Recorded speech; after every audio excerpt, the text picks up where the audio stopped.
Hello. So this is lesson 7.3, applications of linear programming.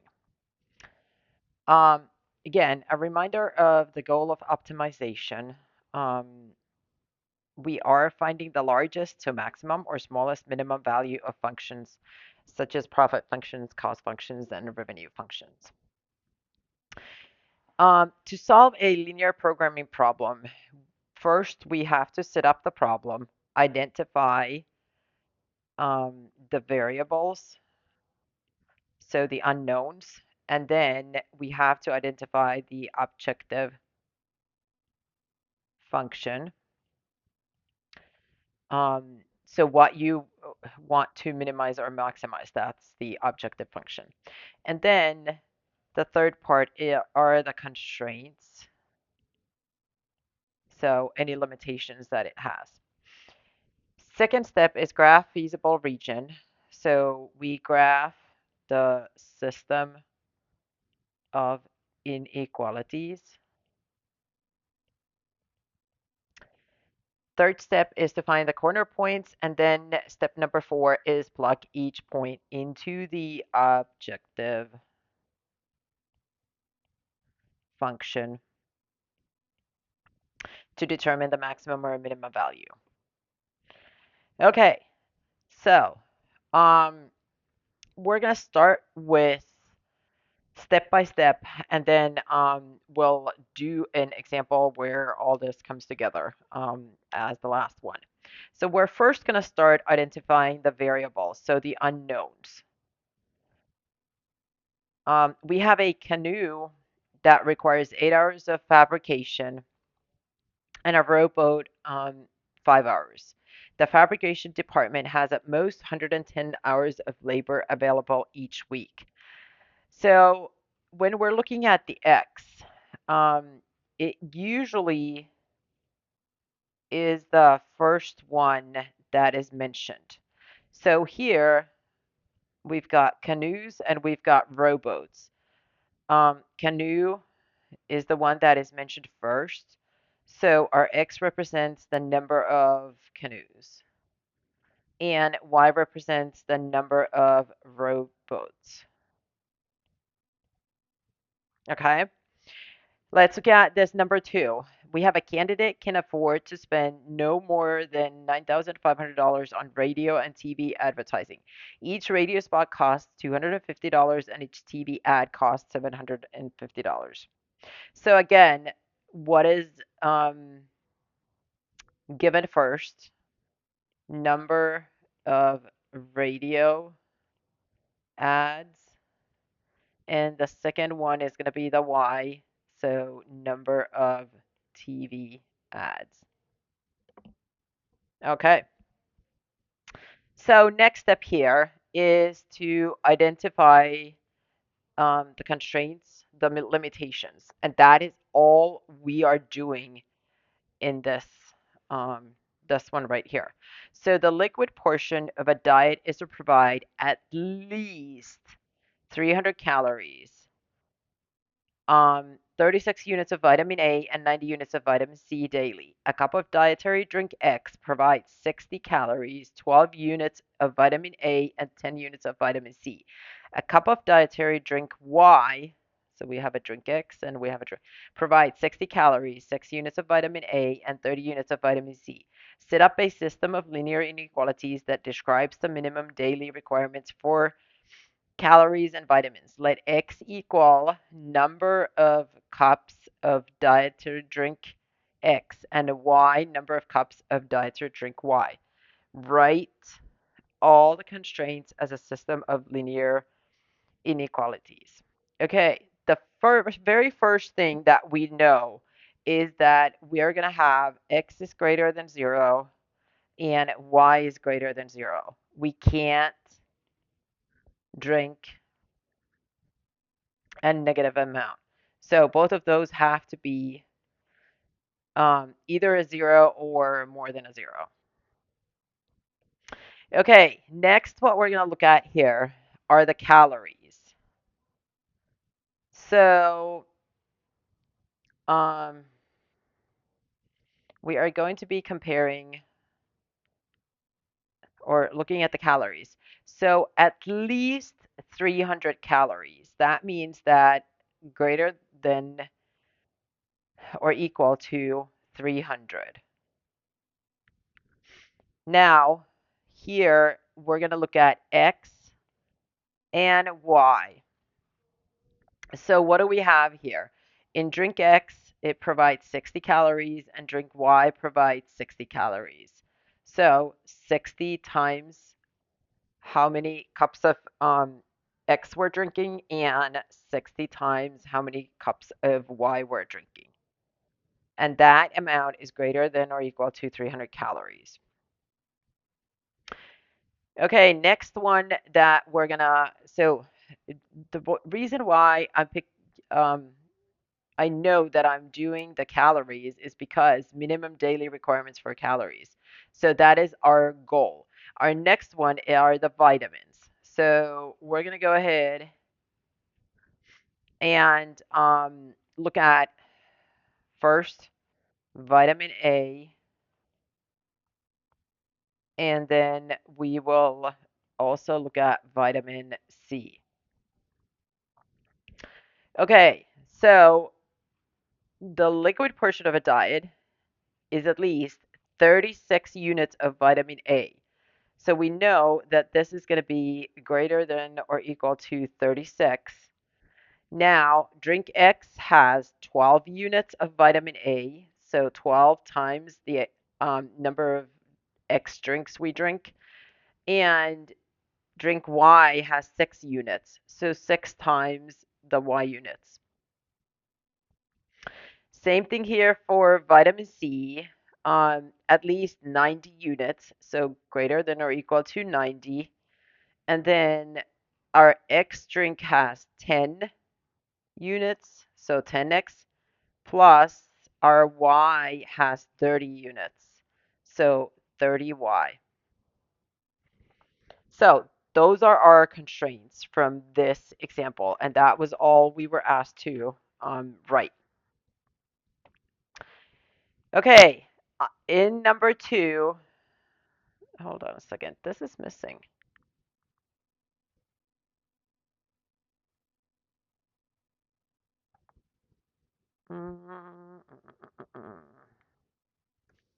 No, I have the wrong page here, sorry. On my key, I was like, what is going on? Okay, here we go. So number 2, we're going to do the exact same thing. We are looking for the constraints. So Mrs. White wants to crochet hats and afghans for a church fundraising bazaar. She needs 6 hours to make a hat and 4 hours to make an afghan. And she has no more than 66 hours available. She has material for no more than 14 items, and she wants to make at least 2 afghans. So no more than 66 hours, no more than 14, and make at least 2 afghans. And we know that 6 hours to make a hat and 4 hours to make an afghan. So X represents the number of hats she makes, and Y the number of afghans she makes. Write a system of inequalities that describes these constraints. So we know that she has no more than 66 hours. So that's one constraint. Now, how do we calculate how many hours does she spend on a hat or an afghan? Well, she needs 6 hours to make a hat. So that means that it would be 6 times the number of hats she makes, which is X. And we add the hours to make an afghan, which is 4, and the number of afghans, which is Y. So 6 plus 4Y is not greater than. It has to be less than or equal to because it's no more than. I hope you noticed that mistake. Okay, so next one, we're going to look at the items here. So this says no more than 14 items. So she has to make either less than or 14 items. Well, X is the number of hats, so X plus, and Y is the number of Afghans, so X plus Y is less than or equal to 14.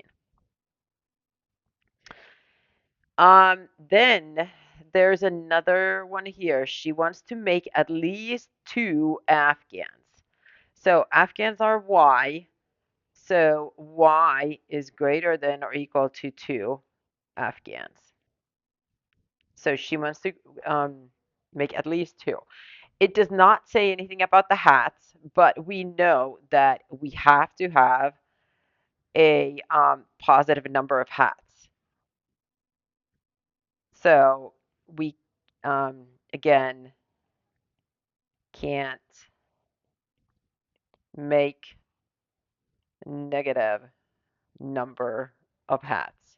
So our X has to be greater than 0 as well. Okay, next what we're going to do here, again, we're doing it piece by piece right now, and then we'll put it all together. So next we're going to identify the objective function. So Z is equals something.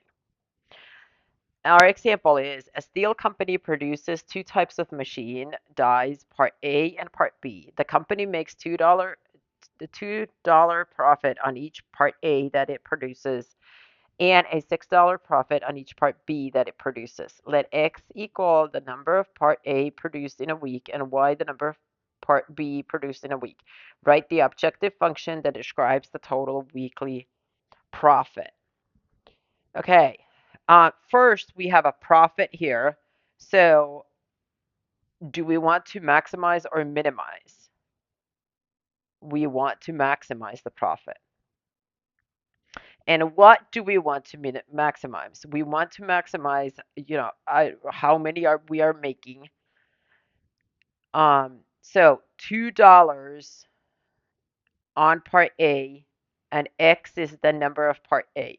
So 2 times X plus $6 profit on each part B, and B is Y. So 6Y. That's it for the objective function. Let's get this next example. A dietitian needs to purchase food for patients. She can purchase an ounce of chicken for 25 cents and an ounce of potatoes for 2 cents. Let X equal the number of ounces of chicken and Y the number of ounces of potatoes purchased per patient. Write the objective function that describes the total cost per patient meal. So if we're looking at the total cost, we of course want to minimize it. Um, the less we pay, the better it is. Okay, so ounce of chicken is 0.25 and our chicken is X. So we're going to multiply that by X. And then we're going to add the price for the potatoes, 0.02, and potatoes are Y. And that's it for this example. Okay, next, we're going to identify the variables, objective function, and constraints. So we have a car repair shop blends oil from 2 suppliers. Supplier 1 can supply at most 45 gallons with 3.9% detergent. Supplier 2 can supply at most 67 gallons with 3.3% detergent. How much can be ordered from each to get at most 100 gallons of oil with maximum detergent? Okay, so our unknowns, X is going to represent the supplier 1 because that is given to us first. So supplier 1 gallons of oil, and then Y represents the supplier 2, how many gallons of oil they can give us. Okay, now let's look at the constraints here. Supplier 1 can supply at most 45 gallons. So supplier 1 is X, X is less than or equal to 45. Supplier 2 can supply at most 67. Supplier 2 is Y, so Y is less than or equal to 67. How much can be ordered from each to get at most 100 gallons? So X plus Y is less than or equal to 100. Now, can we have a negative amount of gallons of oil? No. So we need to make sure that both X and Y are greater than or equal to 0. Now, what are we looking here to do? How much can be ordered from each to get at most of oil with maximum detergent? So detergent. So we are maximizing the amount um, of detergent content. Um, okay, so we have here 3.9%. That is 0.039 as a decimal. 3.3% is 0.033. This one is our x and this one is our y. So our objective function is going to be 0.039 times x plus 0.033 times the y. Okay, let's look at this next example here. A breed of cattle needs at least 10 protein and 8 fat units per day. Feed type 1 provides 6 protein and 2 fat units at $3 per bag. Feed type 2 provides 2 protein and 5 fat units at $2 per bag. Which mixture fills the needs at minimum cost? Minimum cost is what we're looking for, so we are minimizing. Okay, let's look at our unknowns first. So we have a feed 1 bag and we have a feed 2 bag. So those are our X and Y. Now, oops, what did I do here? Okay, so our X again has to be greater than or equal to 0. We can't have a negative amount of bags. The same thing for Y. Both of those have to be greater than 0. Next, we're going to look at the protein. And then on the second one, it's going to be the fat. So at least 10 protein. That means that it is greater than or equal to 10. Feed type 1 provides 6 protein, so 6x plus. Feed type 2, 2 protein, 2y. For the fat, we have 8, at least 8 fat units per day, so greater than or equal to 8. 2 fat units, 2x plus 5 fat units, 5y. Those are our constraints. Now, we're going to try to figure out on the objective function. We are looking at the cost. So the dollars here are going to be what we're going to be using for the objective function. So the first bag, feed 1 is 3, so 3x plus feed 2 is 2 times the y. Okay, now, next we're going to put all this together and actually do the whole thing with this example right here. So we have a student that earns $10 per hour for tutoring and $7 per hour on as a teacher's aide. Um, so our variables, the unknowns, are going to be number of hours tutoring and it's given right here. Y is number of hours teacher's aide. So those are our variables. Next, we're going to look at the constraints. Now, so if we think about the number of hours, they cannot be um, less than 0, but are there other constraints here? Let's see. To have enough time for studies, the student can work no more than 20 hours per week. So x plus y has to be less than or equal to 20. The tutoring center requires that each tutor spend at least 3 hours per week tutoring and no more than 8 hours per week.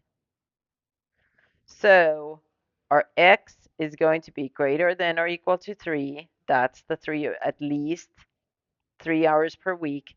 And then no more than 8 hours. So x is less than or equal to 8.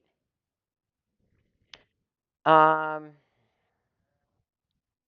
do we have any constraints for the y? Well, the teacher's aide. It doesn't say that there's any minimum or maximum for the hours of being a teacher's aide. I'm missing an R here. So, but it has to be a positive. There's no way we can go back in time. Okay, now that we have our constraints, these are all going to be solid lines because they all have that equal. That's what we want to make sure that we um, mark on there. Okay, next, what we need to do is we need our objective function over here. Um,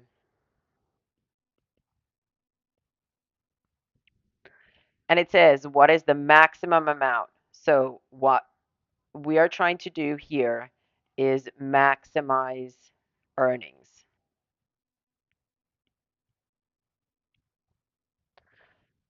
So Z equals $10 for tutoring. So 10 times X plus $7 for teacher's aide. So 7Y. That is our objective function. Okay, so let's go ahead and start graphing here.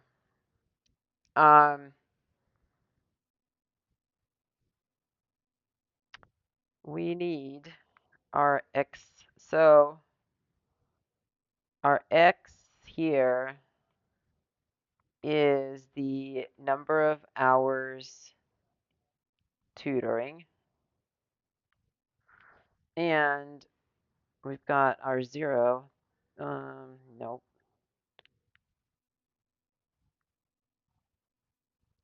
2, 4, 6, 8, 10, 12, 14, 16, 18, and 20. Same thing over here. 2, 4, 6, 8, 10, 12, 14, 16, 18. We need one more. We need the 20 here on our y-axis. So 20 is over here. So this is the number of hours as a TA, teacher's aide. Okay, so let's look at our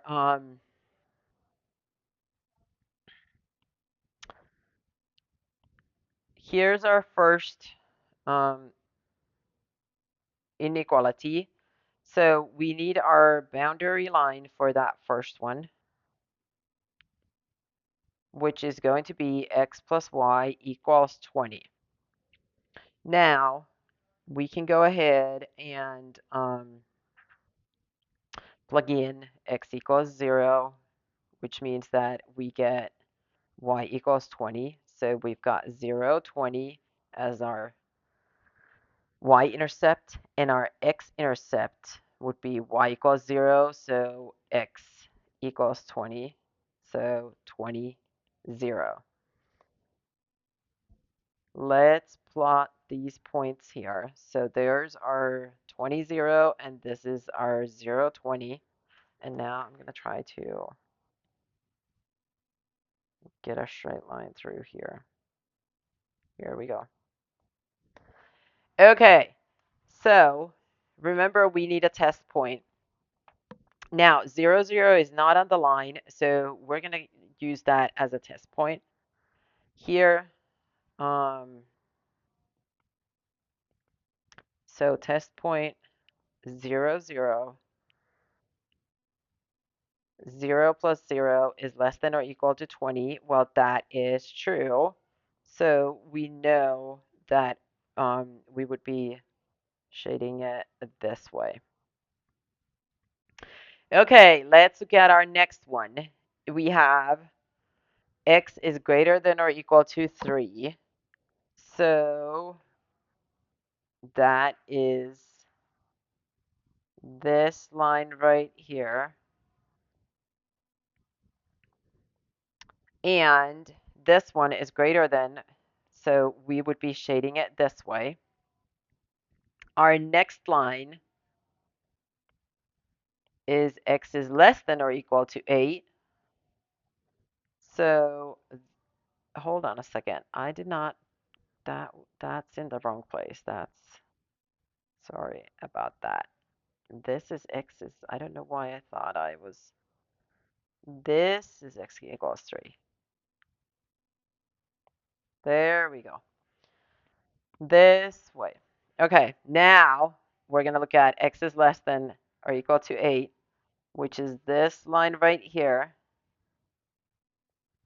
And less than means that we are shading it this way. Okay, our last one is y is greater than or equal to 0. So that is our x-axis right here, and that would be shading it up here. Okay, so what is our area that's shaded by all of these? It would be this one right here.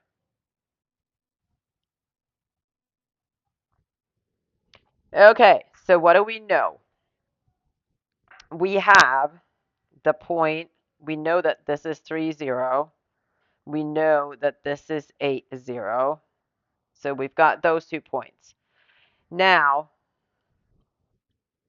we need this point right here. Well, it is on that line, 8. So we know that x is 8.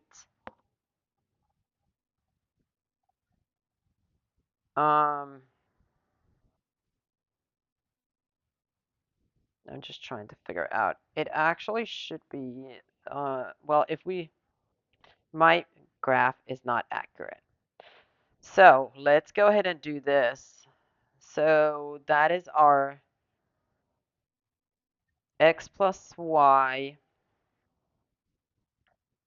equals 20 and x equals 8.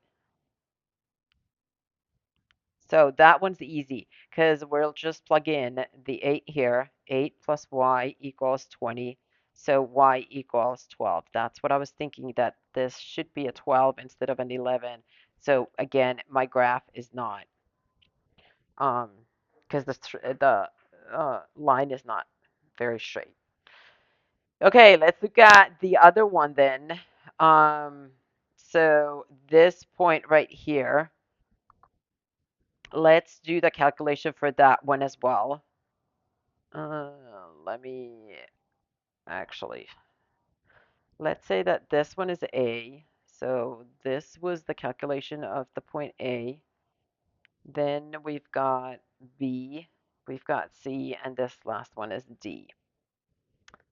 So for D, we have, again, x plus y equals 20, and now it's x equals 3.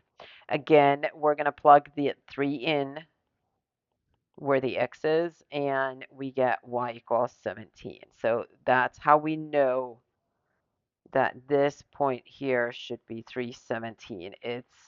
Again, the graph is not very accurate. And that's why we want to make sure that we are doing the calculations. Okay, so now that we have those, what we're going to do is we're going to take the objective function here and see what the max for that is going to be. So z equals 10x plus 7y. And where is it going to be? So we're going to take point A here and plug it in. 10 times z equals 10 times 8 plus 7 times 12. And that one is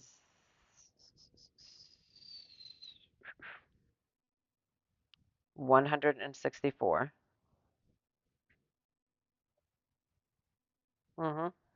Yes, sorry. B is here 80, so our z is going to be 10 times 8 plus 7 times 0, and this is 80. C is 30, so z is 10 times 3 plus 7 times 0, and that is 30. And then we've got our d, which is a 317, so z equals 10 times 3 plus 7 times 17, which gives us 149. So here's a great example of if we look at the maximum value, it's going to be 164, which is this one right here. It is not the highest point.